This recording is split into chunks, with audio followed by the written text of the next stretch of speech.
Moi-même, je suis Caroline Chepineau, directrice associée au Hub Francia. Donc, comme je disais, on pilote pour la région Île-de-France ce dispositif aux côtés de l'IMT, mais Camille vous expliquera ça plus en détail par la suite.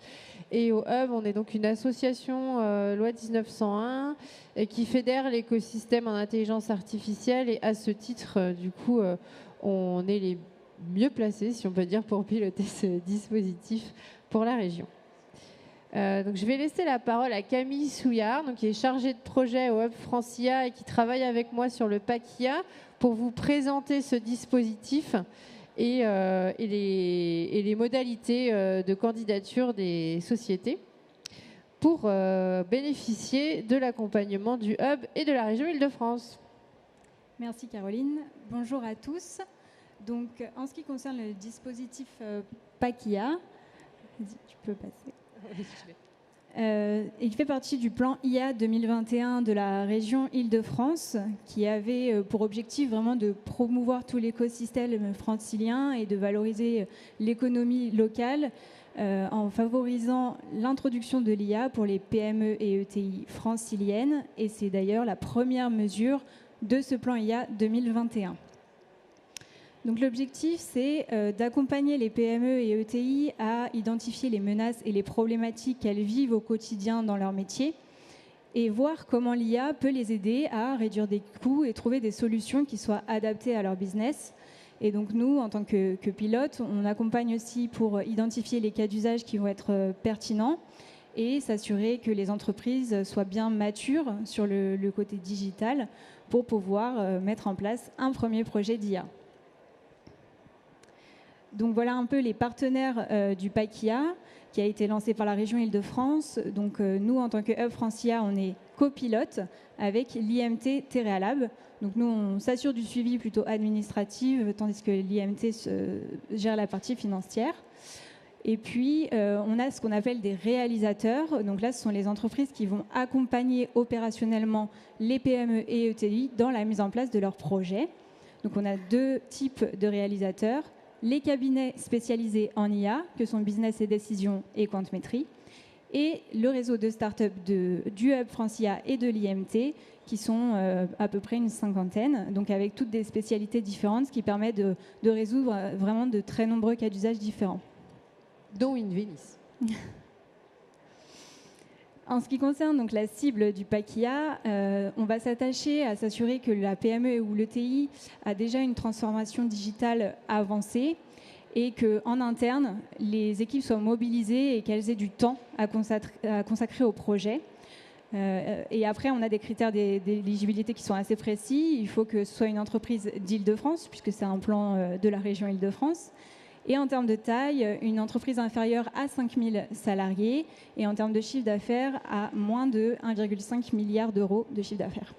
Et puis tous ces critères vont devoir s'adapter aussi à la particularité de l'entreprise, notamment si elle est détenue à plus de 50% par une maison mère, il faut que ce soit celle-ci qui réponde à l'ensemble des critères.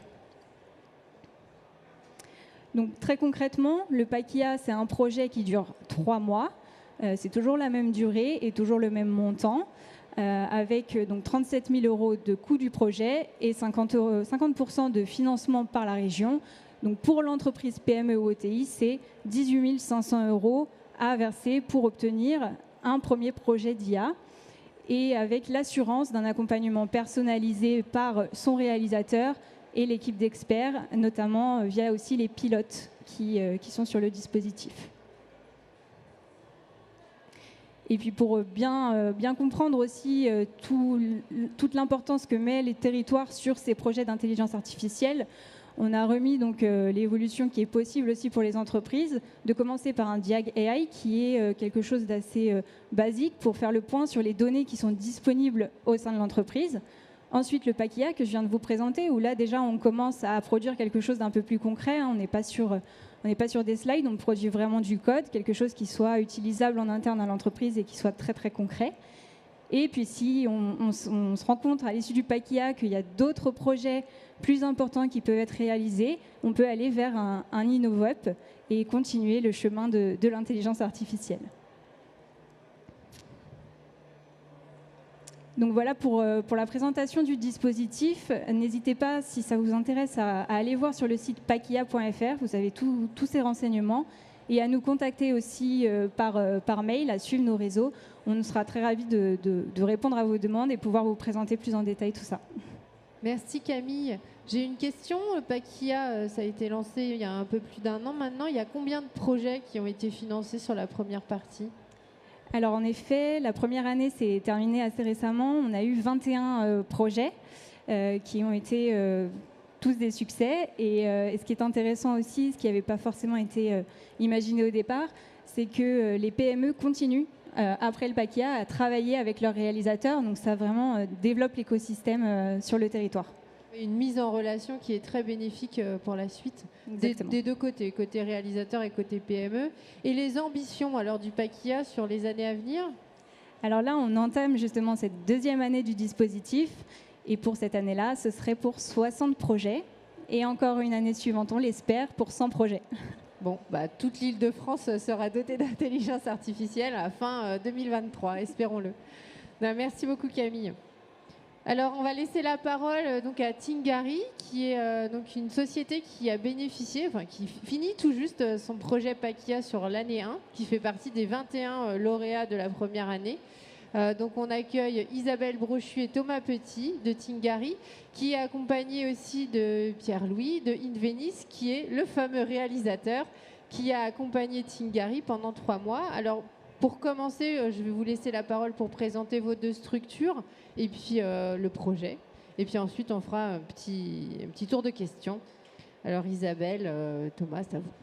Très bien. Voilà. Bonjour à toutes et à tous. Isabelle Brochu, directrice innovation méthode partenariat Tingari, accompagnée par Thomas Petit, qui est directeur de la transformation digitale au sein de Tingari. Donc, vous voyez déjà que les termes, les mots, la sémantique de nos postes révèlent un intérêt majeur de Tingari pour l'intelligence artificielle et plus globalement toute cette culture de la data qui est très importante aujourd'hui. Et dans le cadre de notre présentation, vous verrez que les données ou la data sont au cœur de notre activité. Caroline, si vous voulez bien passer sur le slide suivant. Un tour de piste sur le comité de direction, dont nous avons un membre imminent aujourd'hui avec nous.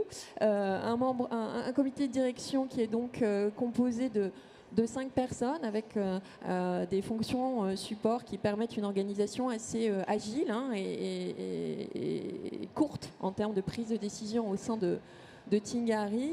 Bénédicte Guéné, donc notre directrice générale, Marianne Santos-Leroy, directrice financière, Fabrice Vert, qui occupe le poste à la fois de directeur général adjoint et de directeur des opérations. Donc les opérations au sein de Tingari, eh bien, c'est l'activité au quotidien de Tingari. Thomas Petit, donc en charge de la transformation numérique ou digitale. On peut choisir les deux noms, les deux mots. Et Vincent Gossard, directeur des ressources humaines. Un comité de direction qui, on en reparlera tout à l'heure, mais a tout de suite compris l'intérêt d'adhérer au Pakia, de soumettre la candidature de Tingari au Pakia pour effectivement nous faire avancer sur ce sujet de l'intelligence artificielle. On peut passer si vous voulez bien. Je vais laisser la parole à Thomas sur les considérations clés, enfin ce qui est l'ADN de Tingari au cœur de notre activité. Merci Isabelle. Bonjour à toutes et à tous et merci de nous avoir conviés aujourd'hui. Donc Tingari est un cabinet de conseil en ressources humaines et à ce titre, on accompagne à peu près 70 000 personnes par an dans le cadre de marchés notamment délivrés par Pôle emploi et France Compétences. Et ça nous a permis chaque année d'engranger énormément d'informations, de données qu'on stockait dans un but de finalité pour nos commanditaires et dans un but de facturation. Mais on savait qu'à travers toutes ces données, on avait un potentiel, mais on ne l'avait pas encore exploité ni découvert. Donc, c'était dans les tuyaux, mais ce n'était pas encore mûr. Donc, à travers l'ensemble des partenariats qu'on peut avoir, on a on a engrangé de la donnée, on a engrangé des besoins et ça nous a amené ici aujourd'hui. On peut passer, si vous voulez, au slide suivant. Nos missions. Alors, nos missions, comme vous le voyez ici, c'est accompagner les parcours professionnels, développer l'employabilité des personnes au sens très large, quel que soit leur statut. Et du coup, comprenez évidemment la place que nous avons à côté évidemment des acteurs publics de l'emploi, notamment Pôle emploi ou la Direction générale de l'emploi et de la formation professionnelle. Et notre valeur numéro 1 aussi, c'est favoriser l'inclusion de tous. Je pense que le numérique aujourd'hui a cette ambition, donc on y participe avec évidemment toute la modestie qui est la nôtre aujourd'hui, mais qui est fondamentale. Nos missions s'adressent aussi bien aux acteurs publics, donc je pense que ce salon aujourd'hui trouve un écho à nos missions, des missions auprès aussi des entreprises et une mission aussi auprès des particuliers. Auprès des acteurs publics, et cela que ce soit, alors comme nous l'avons dit, nos principaux commanditaires, Pôle emploi ou la DEFP, nous intervenons aussi auprès de collectivités territoriales, soit des conseils départementaux. On va parler d'inclusion, donc évidemment les bénéficiaires de RSA sont pris en charge par les départements, et puis aussi auprès des conseils régionaux dans une approche de formation professionnelle qui évidemment est un levier indispensable à l'employabilité des futurs salariés, des jeunes, des moins jeunes, puisque nous accompagnons les personnes de 18 à 62 ans sans aucune difficulté. En tout cas, c'est notre credo. On peut passer, si vous voulez,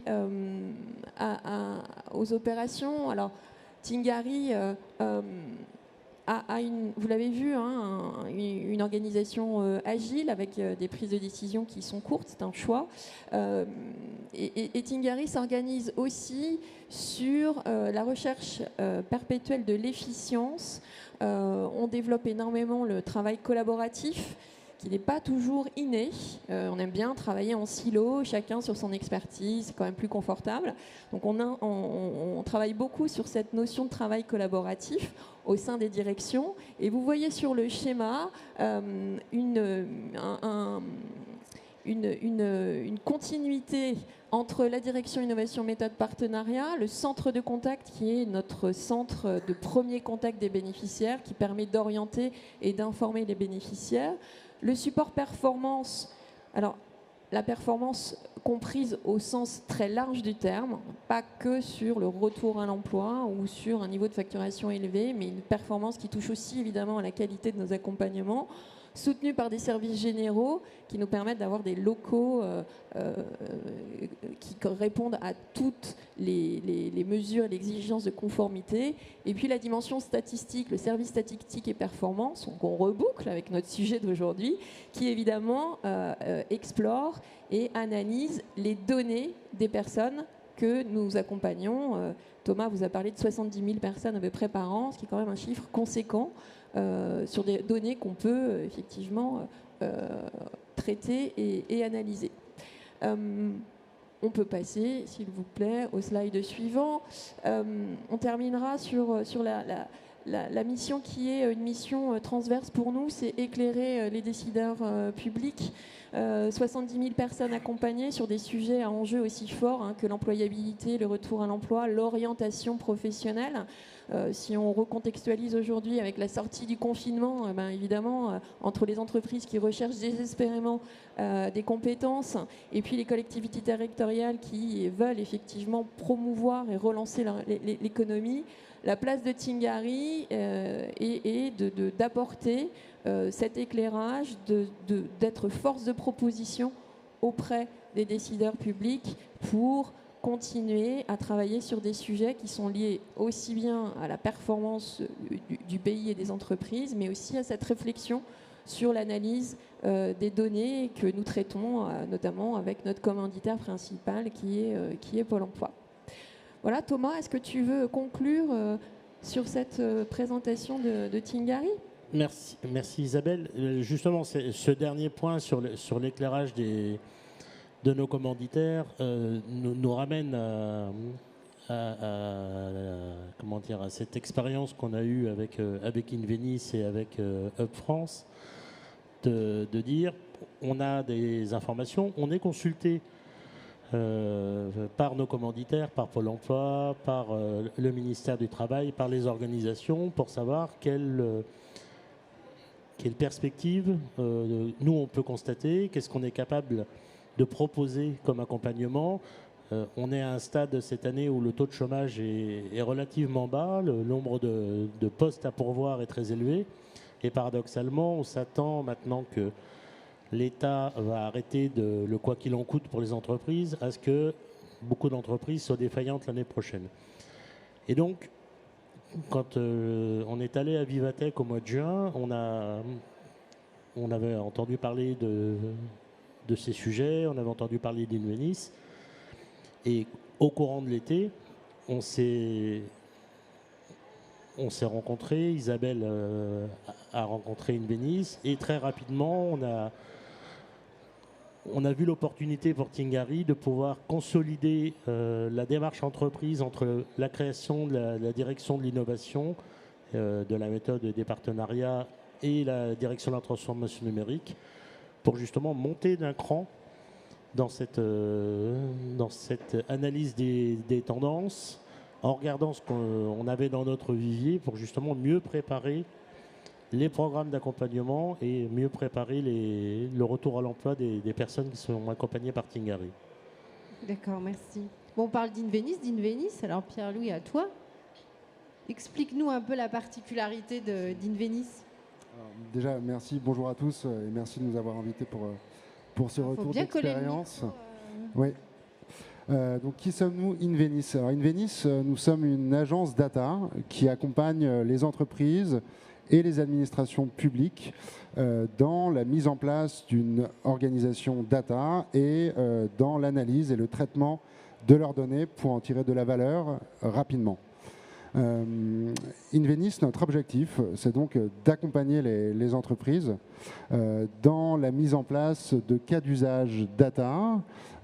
Pour cela, nous avons toute une équipe d'experts data en interne qui accompagne nos clients dans toutes les étapes de leur projet, que ce soit au départ dans de l'audit et de l'acculturation data, ensuite dans la préparation, du nettoyage et de l'agrégation de données, ensuite dans de l'analyse statistique et de l'analyse prédictive à partir de ces données, et enfin dans la mise en place de tableaux de bord, donc d'outils de pilotage et d'aide à la décision pour les entreprises pour leur permettre véritablement de tirer de la valeur des données qu'ils ont en interne. Notre plus-value chez Invenis, c'est la rapidité. Fort de l'expérience acquise auprès de plusieurs dizaines de clients, nos experts data sont capables aujourd'hui de mettre en place très rapidement des cas d'usage et d'en tirer très rapidement de la valeur. Pour vous donner quelques chiffres autour d'Invenis maintenant, Invenis, c'est 3 cofondateurs, Pascal Chevreau, Benjamin Quétier et Grégory Serrano, qui ont créé l'entreprise en 2015. Invenis, c'est aussi une grande équipe de près d'une vingtaine de collaborateurs qui continuent de croître depuis ces 6 ans d'expérience. Invenis, c'est aussi 3 millions d'euros qu'on a levés en 2020 pour nous aider à nous accompagner dans notre croissance. Et enfin, Invenis, c'est plus d'une dizaine de clients aujourd'hui qui vont des ministères, ministère de la Santé, ministère du Travail, mais aussi l'Institut national de la propriété intellectuelle, Bouygues ou encore MBDA System. Donc des clients dans des secteurs très variés. Et Invenis se targue d'avoir un taux de satisfaction client de 96%. Donc on est très fiers d'avoir des clients qui nous font confiance et qu'on peut accompagner au fur et à mesure dans le temps, qui sont des clients fidèles. Et un de ces récents clients, si on peut dire, c'est Tingari. Voilà, on est au tout début d'une histoire ensemble. Grâce au PACIA, on a pu mettre en place des premiers cas d'usage et puis on va en parler tous ensemble juste après. En tout cas, on est ravis d'avoir pu entamer cette relation avec eux et une relation qui va être amenée à évoluer et à continuer surtout comme tu le disais Caroline tout à l'heure, quasi tous les projets du PACIA sont amenés à continuer, donc c'est un vrai succès et on est heureux d'en faire partie. Voilà. Oui, un beau mariage, ce que je vois. Alors, dites-nous en plus un peu sur ce projet. Alors, je crois que j'ai une petite slide après qui était en backup, mais pour expliquer un peu au public, finalement, quel premier cas d'usage vous avez décidé de lancer dans le cadre de ce PACIA? Alors, le premier cas d'usage a été un choix assez naturel pour Tingari. C'était effectivement un cas d'usage, c'est comment optimiser le placement des bénéficiaires, c'est-à-dire soit un retour à l'emploi, soit une reconversion, soit un accès à la formation pour ensuite effectivement retrouver une activité professionnelle pérenne, parce que la pérennité est pour nous extrêmement importante. Ce premier cas d'usage, il a été mis en place alors de façon assez simple, parce que sans revenir sur toute la genèse de la relation, mais c'est très important. Quand nous avons échangé avec Inveniss, nous étions au sein de Tingari en prise de conscience de toute cette richesse. Vous voyez l'image de l'impression d'être assis sur une mine d'or, mais de ne pas trouver l'entrée pour aller l'exploiter. C'était à peu près notre problématique. Et c'est vrai que les échanges avec Inveniss et la possibilité de bénéficier du PACIA piloté par Hub France, on a saisi l'opportunité très rapidement. On s'est dit il faut absolument qu'on soit accompagné. Nous-mêmes étant des experts de l'accompagnement, on est évidemment convaincus que passer par un expert qui a le recul nécessaire sur les pratiques et sur la réalité est indispensable. Et ce premier cas d'usage s'est imposé en fait très rapidement dans l'atelier métier que nous avons mis en place avec Pierre-Louis et Édouard pour envisager de trouver un modèle prédictif sur comment optimiser ce placement. Ce qui ne remplace en aucun cas évidemment la nécessité de la relation qui est liée entre le conseiller qui accompagne et le bénéficiaire, évidemment, qui réfléchit à son projet.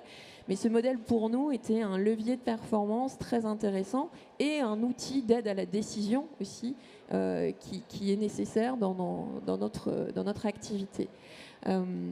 Voilà ce que je peux dire sur ce premier cas d'usage. Est-ce que Pierre-Louis... non, je pense que c'est très bien résumé. En effet, très vite s'est imposé vous aider à prédire le taux de retour à l'emploi des bénéficiaires chez Tingari, dans cette optique justement d'optimisation de placement.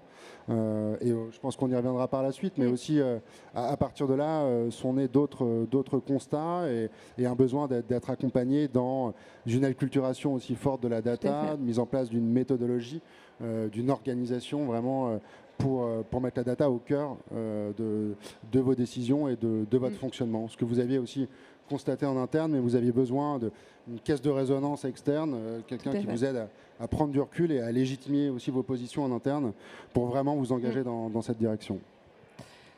Et c'est vrai que cette question de la data, aujourd'hui, c'est évidemment partout, dans les médias, sur les réseaux sociaux, tout le monde en parle, l'IA, le big data, mais il faut y être, mais pourquoi vous n'y êtes pas, mais que faites-vous, mais qu'attendez-vous? Donc beaucoup d'injonctions à passer le cap. Et c'est vrai que cet accompagnement nous a vraiment permis... Alors, nous, en interne, d'avoir une vision extrêmement réaliste de notre état de maturité, si je le dis comme ça, parce que c'était aussi un objectif très important pour nous, de savoir où nous en étions, en passant effectivement par l'œil expert d'Inveniss, vous voyez, sans le travers qu'on peut avoir, en sous-estimant ou en surestimant effectivement notre capacité réelle et notre maturité par rapport à la data. Donc ça, c'était effectivement un point extrêmement important, et ce qui a aussi évidemment emporté l'adhésion du comité de direction de Tingari en disant bon, là quand même, il va falloir qu'on aille creuser ce sujet et qu'on affronte alors une réalité qui est à peu près conforme à ce qu'on avait imaginé, Thomas, mais pour laquelle on avait vraiment besoin effectivement d'un retour, d'une caisse de résonance extérieure et très objective. Pour reprendre les propos de Pierre-Louis et d'Isabelle, on était assis sur ce qu'on imaginait être une mine, qu'on voyait plutôt comme une montagne, qu'on ne savait pas comment escalader. Et on avait conscience qu'il fallait y aller, mais voilà, comment, avec quels outils. Et effectivement, comme le disait Pierre-Louis, ils ont une capacité à très rapidement rentrer dans le projet et produire des premiers résultats. Ce qui nous a permis de verbaliser le constat qu'on avait fait de façon un petit peu synthétique. On avait beaucoup de données, qu'il fallait encore améliorer et enrichir la qualité de ces données. Mais les premiers résultats ont permis rapidement de voir ces premiers cas d'usage et de nous montrer le chemin de la bonne direction. Donc ça nous a permis, comme une sorte de levier extérieur, de légitimer ce qu'on avait entamé et surtout d'envisager de poursuivre l'expérience pour aller plus loin dans la perspective de mieux définir les parcours des bénéficiaires. Et Pierre-Louis, j'imagine chez Invenis, du coup, c'est assez classique vis-à-vis de vos clients, ce genre de constat. Tout à fait. C'est une problématique qu'on rencontre chez beaucoup de nos clients, qui est la non-exploitation des données en interne. Il faut savoir, pour vous donner un chiffre aujourd'hui, on dit que les entreprises qui exploitent leurs données se développent 8 fois plus vite que la moyenne. Donc il y a un vrai intérêt pour les entreprises à exploiter et à traiter leurs données. La première étape, effectivement, c'est, comme l'a dit Thomas et Isabelle, c'est la prise de conscience de la valeur de ces données, du côté belle endormie, du côté mine d'or, sur lesquelles repose chaque entreprise. Donc au début, c'est très important de sensibiliser les équipes à cela, à la valeur que la data va leur apporter. Le but, c'est que les entreprises deviennent des entreprises data-driven, qu'elles comprennent et qu'elles soient persuadées que la data doit être au cœur de leur prise de décision et de leur fonctionnement en interne, que ce soit à tous les niveaux. Une entreprise data-driven, c'est une entreprise qui a compris que la data a de la valeur et qu'elle doit être exploitée à toutes les étapes. Et ça, c'est quelque chose que toutes les entreprises peuvent faire. Voilà. Merci Pierre-Louis. Alors, revenons au PACIA. Comment vous avez été onboardé côté Tingari par Invenis pour ce projet-là? Alors de façon assez simple. Enfin, voilà. Alors c'est à mon avis un des points forts du dispositif, c'est la simplicité, la rapidité. Et ça vraiment c'était un point fort pour nous, puisque voilà, dans une entreprise chacun est pris par le quotidien, par ses multiples dossiers. Et ce qui a été extrêmement intéressant au-delà des premiers contacts avec Invenis, c'est qu'on a tout de suite compris qu'ils allaient s'adapter à nos contraintes internes et que, pour tout vous dire, entre le moment où on a échangé la première fois et le moment où on a construit ensemble le dossier de candidature, il s'est passé assez peu de temps, à peine 15 jours, et ça a été effectivement extrêmement efficace. Donc ça, c'est un des points fondamentaux de ce dispositif. Vous voyez, on va de l'idée à la réalisation, il se passe très peu de temps, donc ça laisse pas le loisir de changer d'avis ou de se trouver des excuses pour ne pas y aller, ce qui est aussi une réalité des entreprises très souvent. Mais voilà, c'était vraiment simplicité, efficacité. Les informations aussi sont très claires, sont très limpides. On est tout de suite averti de façon très efficace de comment ça va se dérouler. Et ça aussi, c'est extrêmement important pour ensuite effectivement expliquer en interne comment ça va se dérouler. On est parti quand même sur en plus une petite équipe, une task force qui a été construite, donc avec Thomas, avec notre responsable statistique et moi-même, donc un mini pôle qui permettait aussi une certaine agilité et du répondant en tout cas sur la construction du projet et la conduite de projet menée par Invenis. Ouais, juste pour compléter, effectivement, ça s'est passé très simplement et c'est suffisamment rare pour être souligné pour un financement public de la région notamment. Peu de formalités, des réactivités fortes, puisque effectivement en moins de 15 jours, on a rempli le dossier de candidature, j'ai soumis à mes collègues du CODIR le projet et on avait contractualisé. Donc c'était quand même très rapide. Donc on n'a effectivement pas le temps de réfléchir et de se dire est-ce que j'ai bien fait ou pas. Mais à côté de ça, ça permet, une fois qu'on est lancé, de pouvoir poursuivre sur cette dynamique et de très rapidement mettre les mains dans le cambouis et commencer à travailler. Oui, c'est clairement ça. L'idée du PACIA, c'est vraiment d'être capable de lancer très rapidement avec peu de démarches administratives ces projets. Parce que justement, plus il y a de démarches administratives et moins on a envie d'y aller, plus on se trouve d'excuses, clairement. Et du coup, j'imagine, comme un peu tous les projets PACIA qu'on a vu passer là, cette année, vous aviez des difficultés au départ que vous rencontriez en interne avant de lancer le PACIA. Alors, quelles pouvaient être ces difficultés et comment vous avez du coup réussi à les résoudre? Alors, les difficultés que Tingari rencontrait avant la mise en place du PACIA, la première difficulté et la difficulté essentielle, c'était d'avoir ce sentiment, cette intuition qu'il fallait vraiment passer à de l'analyse de la data et de la gestion de data efficace. On a évidemment des systèmes de suivi, de reporting, d'analyse. On n'est pas non plus complètement démunis, mais il nous manquait cette étape supplémentaire pour passer à quelque chose de plus efficace et plus orienté IA.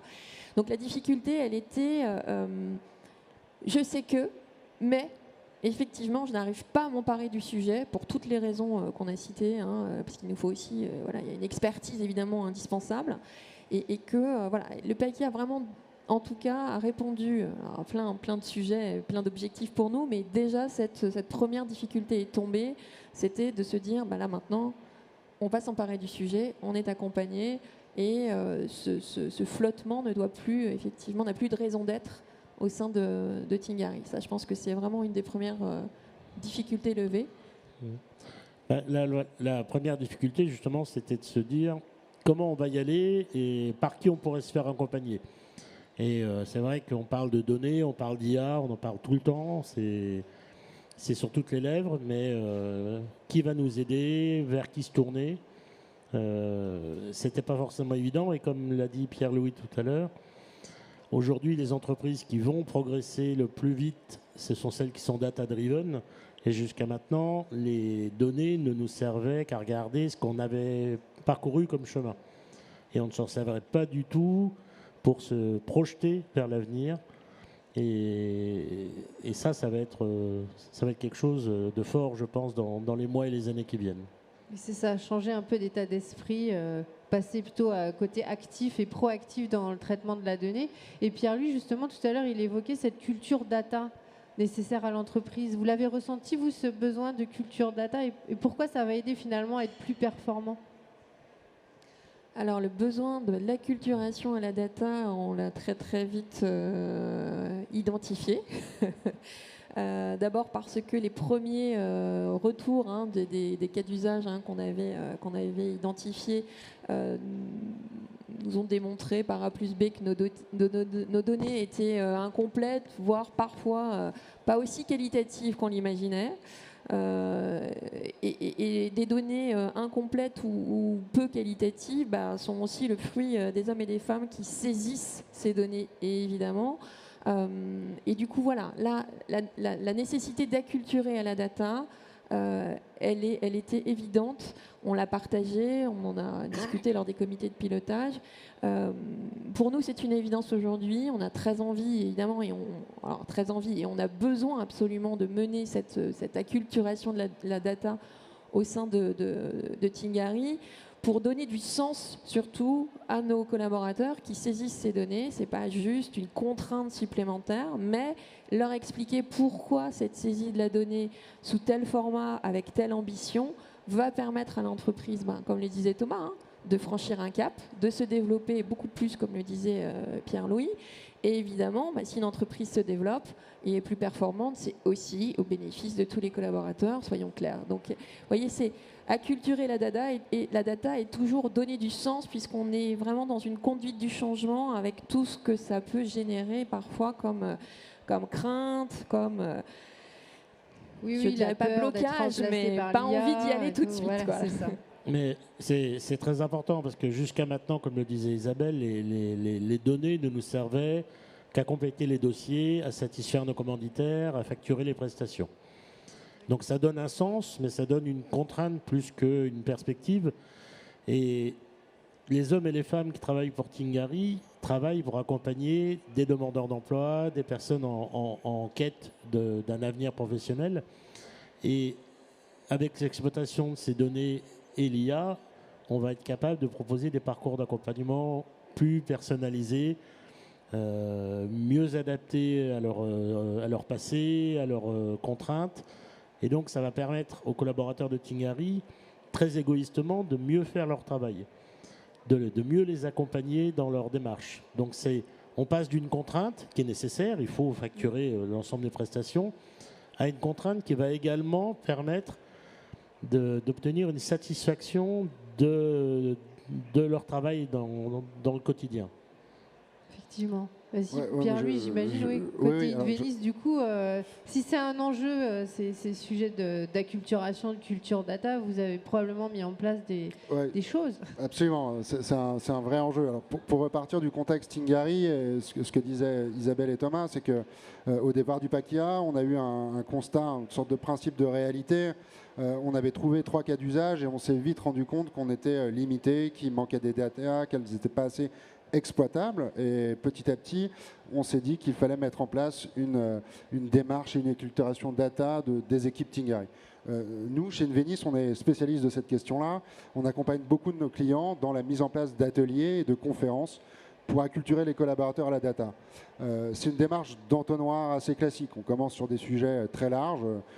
Qu'est-ce que la data ? Aussi bête que ça. Et puis on échange surtout. Après les conférences, on échange avec les collaborateurs. Et l'idée, c'est vraiment de susciter l'envie, de susciter l'envie, de créer de l'envie chez les collaborateurs. En les acculturant, ils se rendent compte du potentiel de la data. Et puis surtout, il y a des besoins qui peuvent apparaître. On échange avec eux, et puis petit à petit, il y a des cas d'usage qui naissent. Donc on met en place des POC, des MVP, et puis après, ça peut donner lieu à de belles choses. Donc c'est vraiment une logique d'y aller petit à petit. Et c'est très intéressant, et c'est essentiel aujourd'hui pour beaucoup d'entreprises. La data, c'est souvent un gros mot. C'est utilisé sans vraiment être utilisé. C'est un peu comme un faire-valoir. Et c'est important qu'on prenne conscience de la vraie valeur et qu'on mette en place une démarche. Et puis c'est très vertueux, quoi. Ça apporte beaucoup de valeur. Clairement. Alors du coup, des enjeux de culture, des enjeux de formation, de sensibilisation, ça c'est des choses qui reviennent tout le temps, et donc pas que technique, aussi les métiers. Puis l'IA, c'est aussi des projets qui sont un peu particuliers. On va être très dans l'itératif, du test and learn. Du coup, la méthode, tout ce qui est méthode, c'est aussi un vrai enjeu. Vous l'avez senti, vous aussi, chez Tingari, comme un point un peu crucial pour lancer des projets data ? Alors nous, on a vu la mise en œuvre de la méthode, donc on l'a vécu. Donc ce que je peux en dire effectivement, c'est que la méthode est implacable dans son déroulement et qu'on progresse petit à petit. Ce qui est très intéressant effectivement, comme le disait Pierre-Louis, c'est ce processus itératif. C'est qu'on choisit des cas d'usage qui nous parlent, qui nous paraissent cohérents. On voit les résultats, on se dit ok, c'est pas tout à fait ce qu'on avait imaginé, ou alors on est à 50% de ce qu'on aurait pu atteindre comme objectif. On se repose la question, on réinterroge les cas d'usage, on les modifie, on les travaille ensemble et on repart effectivement sur une approche et la méthodologie qui, d'atelier en atelier, de sprint en sprint, nous permet vraiment d'affiner la méthode, les objectifs, les résultats. Donc ça, effectivement, cette méthode, mais Pierre-Louis en parlera encore mieux que moi, cette méthode, on l'a vécue et elle est très intéressante parce qu'elle est cadrante sans être contraignante. Voilà, il y a du cadre, mais on reste effectivement dans un modèle agile qui nous permet d'affiner et de modifier, d'adapter en permanence à nos besoins. Parce que ça aussi, je pense que c'est très important. On est quand même resté centré sur une approche utilisateur. On n'était pas hors sol, mais vraiment toujours ramené par rapport à nos besoins. Ça, c'était important. Absolument. Vous m'ôtez les mots de la bouche. Mais la méthodologie est déjà un point extrêmement crucial, vraiment, dans une démarche data. Pour vous donner un petit chiffre, 85% des projets data aujourd'hui sont des échecs. Et une des raisons de ces échecs, évidemment, c'est la méthodologie ou l'absence méthodologie. Donc nous, chez Invenis, on a à cœur de mettre l'utilisateur et l'utilisateur final au centre de cette démarche et cette méthodologie. Pourquoi ? Parce que dans la construction d'un produit data, d'un cas d'usage qu'on construit comme un produit, il faut toujours avoir en tête l'utilisation finale. Il faut construire un produit qui soit utile et qui soit utilisé par les équipes. Ça, c'est vraiment central. Il n'y a rien de pire qu'un produit data qu'on prend des mois, des années à produire et qui finit sur une étagère non utilisé parce qu'on se rend compte qu'en fait, il ne répond pas aux besoins de celui qui doit l'utiliser. Donc ça, nous, chez Invenis, on a donc une méthodologie, on part de recueil de besoins utilisateurs pour bien comprendre les attentes, on met en place des objectifs, des KPI de succès, on échange au fur et à mesure de manière itérative et de manière régulière au cours de sprint review, qu'Isabelle et Thomas connaissent bien, avec les utilisateurs finaux et avec les utilisateurs qu'on implique vraiment tout le temps. Le but, c'est d'itérer, d'être très agile, de pouvoir s'adapter, de sortir des premiers résultats très rapidement et à partir de là, d'améliorer ce MVP de départ. Donc voilà, l'utilisateur est au centre. Oui. Mais ce qui est très intéressant aussi dans le choix des binômes qui se sont constitués, c'est que Tingari est une PME de 450 personnes et je ne pense pas qu'on aurait pu réussir cet accompagnement avec une société dans l'IA qui soit une énorme PME. Je pense que la taille d'Invenis a permis d'apporter de l'agilité, de la méthode, mais pas de la rigidité. Donc on a pu assez rapidement faire des constats, pivoter sur nos constats, poursuivre, tout en ayant la méthodologie dont parlait Pierre-Louis, qui était indispensable à l'avancement de nos projets, mais en nous permettant également d'avancer assez rapidement, parce que 3 mois c'est court, mais en 3 mois on a fait des choix, fait des arbitrages, poursuivi jusqu'à aboutir à la réalisation de ces cas d'usage. Et pour ça, il fallait beaucoup d'agilité, beaucoup de rapidité, de la réactivité. Oui, clairement, l'agilité en IA est quand même assez indispensable parce qu'on se heurte souvent à des cas d'usage qui sont des échecs. Et comme dit Pierre-Louis, beaucoup de projets finissent à la poubelle, qui n'est pas du tout l'idée du paquet, qui vraiment vise à identifier pourquoi l'intelligence artificielle va être bénéfique pour la société et trouver les irritants. Et du coup, constat, après ces 3 mois, l'intelligence artificielle pour Tingari, c'est clair, ça apporte ? Alors oui, c'est clair. Le constat au bout de ces 3 mois, c'est que nous avons en tout cas aujourd'hui une vision réaliste, objective et objectivée de là où nous étions et de là où nous voulons aller. Et ça, c'est absolument indispensable et c'est vraiment une des forces du dispositif. On a mesuré le reste du chemin à parcourir par rapport à nos ambitions, par rapport à nos objectifs à court, moyen, long terme. Et ça aussi, c'est absolument déterminant, parce qu'on parlait de processus itératif. Alors on a des résultats des fois qui nous peinent un peu. On se dit, ah tiens, on en est là, c'est pas du tout ce qu'on imaginait.